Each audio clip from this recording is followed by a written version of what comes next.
नाज़रीन, अवामी न्यूज़ में ख़बरुनि जो सिलसिलो जारी आहे। अवांखे छाछरो खां ख़बर ॾिनालूं। छाछरो जे मेन शहर मुबारक रिंद में गुज़िरियल 8 महीननि खां आरओ प्लांट बंदि पियल आहिनि। 30,000 खां मथे जी आबादी वारो शहर पाणी जे फुड़े लाइ परेशान आहे। इन हवाले सां वधीक तफ़सील ॿुधाए रहिया अब्दुल बासित रिंद पंहिंजी हिन रिपोर्ट में।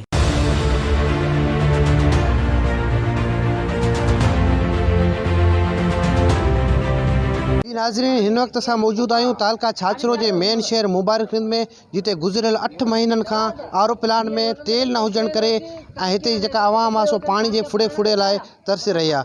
हिते जेको आबादी आहे सो 30 खां 35,000 खां मथे आबादी आहे, पर अफ़सोस हिते पाणी जी का बि सहूलियत न आहे।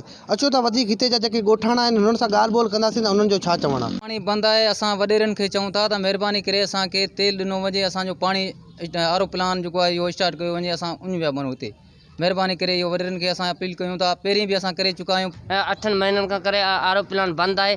पाणी जी तमामु घणी किल्लत आहे।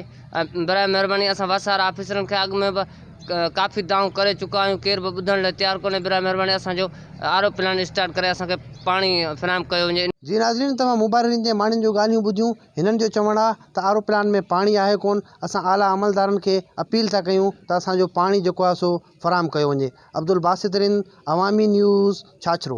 वधीक ख़बरनि ऐं तफ़सील जे लाइ विज़िट कयो असांजी वेबसाइट awamiNewsHD.com ऐं ॾिसंदा रहो अवामी न्यूज़ HD।